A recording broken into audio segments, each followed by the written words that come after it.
He's one of our favorite guests, and I'm not just saying that because he's on the phone line right now. And we also had the man he's fighting against in Madison Square Garden in UFC 230. And we're fair and balanced. So when we invited Derrick Lewis to be on our show in studio last week, we're like, we definitely got to get Daniel Cormier back on the program. And the only fighter other than Conor McGregor in UFC history to be a champion in two divisions simultaneously is here on the program. Daniel Cormier. How you doing, DC? I'm good, man. How you doing, Rich? I saw Derrick on there the other day, and he crushed it. That's what he does, right? That's what he does with everything that's in front of him. Usually that is the case, right? Yeah, it is the case. You know, he's got that massive power, but he's also got a really, really big personality. And you know, in fight sports, man, sometimes it's about what you put out there into the world and what you have inside of the octagon that gets you in these positions that he's in today. Okay, so what is your concern stepping into the octagon with him? Just a big power. I mean, you know, I've been on your couch before, and I've been next to you in the studio, and you know I'm not the biggest guy, but Derrick Lewis is massive. He's a big, strong, athletic guy that can win a fight with one punch. So there's never a time in the octagon where you can feel safe when you're fighting a Derrick Lewis. Yeah, so what is your approach then? How do you deal with something like a threat like that? I think I just have to be myself. You know, I didn't get to where I am today by playing it safe. You know, I think I can beat Derrick Lewis in a stand-up fight if it turns into a stand-up fight. I just know that I don't make the types of mistakes that some of the guys have made against him. I've said this on a number of occasions now, Rich. It's like football or throwing up the ball from the other side of the court. And there's no Christian Laettner shot to win a national championship. There's no Hail Marys when you fight a guy like me. You have to be able to beat me, and I don't think Derrick Lewis can do that. So what is the mistake that you saw others make, Volkov, everybody else make? Well, Volkov, what was he doing? He was winning with 20 seconds left. All he had to do is just not stand in front of him and get clipped upside the head. He could have just circled for 10 seconds and won the fight. Literally just circled. Imagine if you're Alexander Volkov right now. This opportunity would have been his. We could be staring across the octagon at each other in Madison Square Garden on Saturday. If he would have circled for 15 seconds, he beat Derrick Lewis for 14 minutes and 30 seconds of that fight. But for some strange reason, he stood in front of him to end it and got knocked out. Okay, so that's one guy. That's one guy. Yeah. What else have you seen, I guess, on with your own two eyes or on tape? Mm-hmm. Marcin Tybura, another guy, was beating Derrick Lewis up, then decides to start wrestling with him. This guy's not a wrestler, he's a striker. What has happened to him? Knockout. It's like these guys make these mistakes, they put themselves in the danger area. And with Derrick, it only takes one. He hurts him so bad that they don't recover. You got to be smart. Mark Hunt was smart. Mark Hunt didn't bother taking him down. He let Derrick fight to the point that he exhausted himself and then just finished him. It was beautiful. You just got to be very smart against a guy like that. Daniel Cormier here on the Rich Eisen Show before he takes on Derrick Lewis. Do you think Derrick would have gotten this fight if he didn't have that post-match conversation with Joe Rogan that went viral because of how hilarious it was? What do you think? You know, that's the crazy thing. It's like, I'm not sure he would have had this opportunity. But the problem is he deserves it because Alexander Volkov was the number 3 ranked guy in the world. He beat him. In July, when I won the belt from Stipe, he beat Francis Ngannou, who's ranked number 1 in the world. So if you beat 3-1 in year 2, you would think that you deserve a title shot. But he probably would not have gotten it if not for standing in the middle of the octagon in his underwear and talking about his balls being hot. It's crazy. It's just so crazy. It's so crazy in this world of social media what a comment like that can turn into. And that's I understand. That's Rogan understands. We all understand. There's no doubt about it. He understood. That's what he said. I mean, think about this, though. What do you say in that situation if you're Joe Rogan, right? Like, really? Daniel, we were talking about it the next day, just like everybody else, but I view it as, in terms of looking at it from Rogan, as a broadcaster, as somebody who's interviewed thousands of people in crazy situations, never expecting to hear an answer like that. And his answer to say that he understood, I understand, is truly a thing of genius, I would say.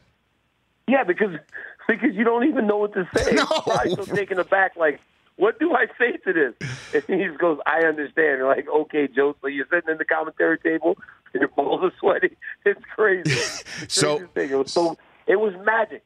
It was absolutely magic. I was in the arena, and people, Rich, you could see people taking their phones out, going to Instagram and going, follow. And Derrick Lewis's followers jumped up 500,000-600,000 overnight after he did that. So then I guess it stands to reason for me to follow up with you, Daniel. What was your perspective when all holy heck broke loose with Conor McGregor and Khabib hopping fences and everybody hopping fences and fists flying? What was your perspective there? Rich, so I'm sitting right next to the octagon. I jumped the fence, right, because your initial reaction is to help your friend. But when I got up there, I was like, what am I thinking? So when I got to Khabib, he's yelling and he's screaming. The security's grabbing him. I mean, it was absolute pandemonium. I look at him, and the security's trying to, no, DC, no. So finally he goes, this is my Capitan. Let him talk to me. So I look at him in the midst of all this, Rich, and I go, what in the world are you doing? I said, what are you doing? Like, what are you doing? He goes, just quit. You got to calm down. I go, what are you doing? But it was just such madness that there was a guy sitting behind me, a fan that really doesn't follow MMA all that much, because he asked me who I was going for, not knowing I'm teammates with Khabib. After the fight, I'm in the octagon trying to calm Khabib down. This guy had jumped the fence and was checking on Conor McGregor. What? He was in the octagon. He was in the octagon. The guy was in the octagon, like, making sure Conor was okay. So I asked my wife, I go, who was that guy? Was he part of Conor's team? She goes, Daniel, he was a fan. Because after all that was happening, she goes, he just walked back out of the cage, got back over the rail, and got back in his seat. I was like, holy smokes. Security and the cops were so worried about everybody else that they didn't even notice that guy do that. It was crazy. So let me just review here. Crazy. Let me review here. Some dude just chats you up, has clearly no idea about you, Khabib, the sport. Yes. Was just there just probably because he knew it was a big night in the sports world. It's Las Vegas. And so you hop the fence to help Khabib, I guess, after he got back in to the ring, I guess, into the octagon? Right away. Like, soon as he jumped the fence, we all jumped the rail. Me and Rocco ran to go try to see what was happening. Okay. This guy was dressed to the nines, right? Like, he looked like he could be part of Conor's deal. You know, they're always dressed so nice. Right. He followed, I guess. And when everybody was jumping the fence, he just followed and made it all the way to the octagon. It was the craziest thing in the world. I can't remember the guy's name, but on Twitter, there's videos of him in the octagon, like, giving his friends the thumbs up. They're filming him. Wow. I was like, you got to be kidding me. So it was crazy. It was So let me ask you this then. Do you think Khabib's going to get back in the octagon? What is he doing, you know, tiptoeing, tap dancing, or making nice with Floyd? I mean, what's this all about then, Daniel? I don't know what this thing is with Floyd, honestly. I think, you know, obviously if you fight a Floyd Mayweather, you make a ton of money. And ultimately, that's what guys want to do, right? From basketball to football to MMA, everything. It's about making money. And if a Floyd Mayweather fight was to present itself, Khabib, like everybody else, would entertain it. But yesterday, Dana said something to the effect of, we're not playing this game with you anymore, Floyd. You want to fight one of our guys, sign with the UFC. That seemed to be the end of it. But as we've seen in the past, you never truly know what's going on. There's only a few people in the know. And, you know, I think there'll be some more clarity to that whole situation a little bit later. Yeah, I just think there's too much money involved to not get McGregor and Khabib back in the octagon. I just think there's too much interest, too much at stake, too much going on, too much natural bad blood to not see something like that play out again. DC.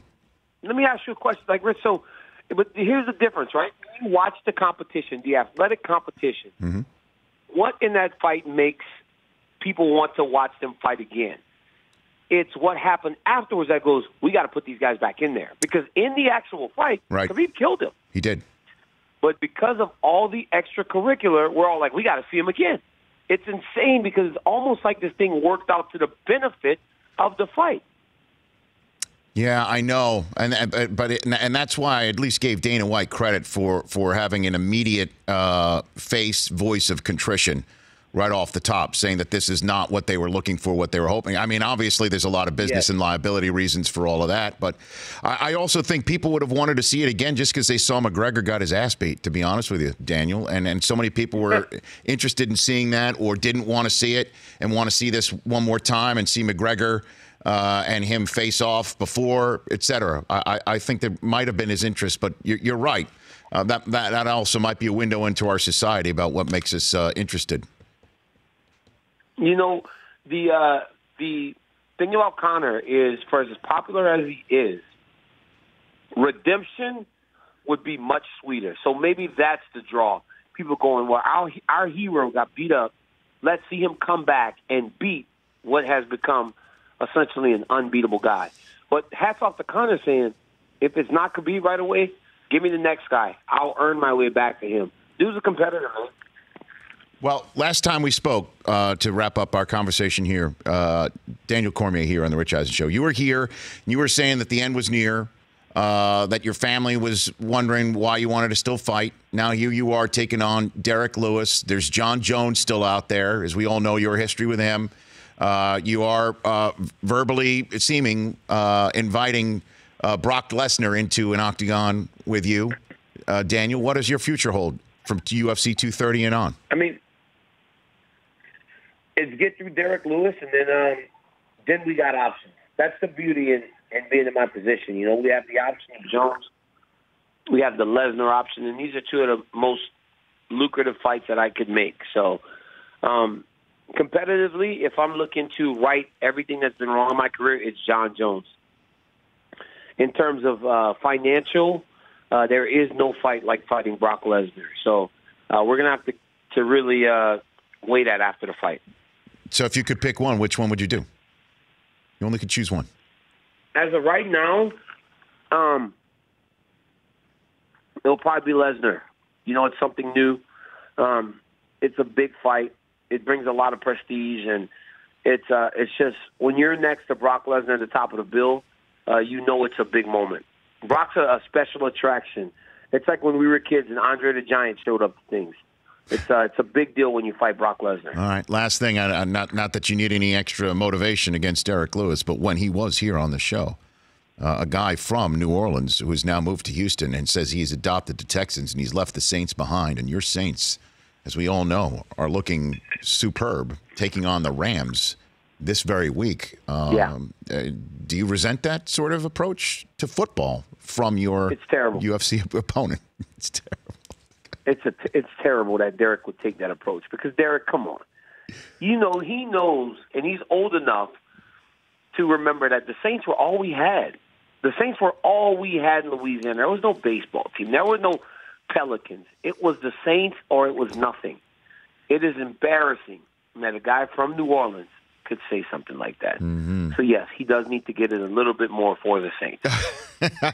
Well, you show him then, Daniel. You show him. And I always love our chats.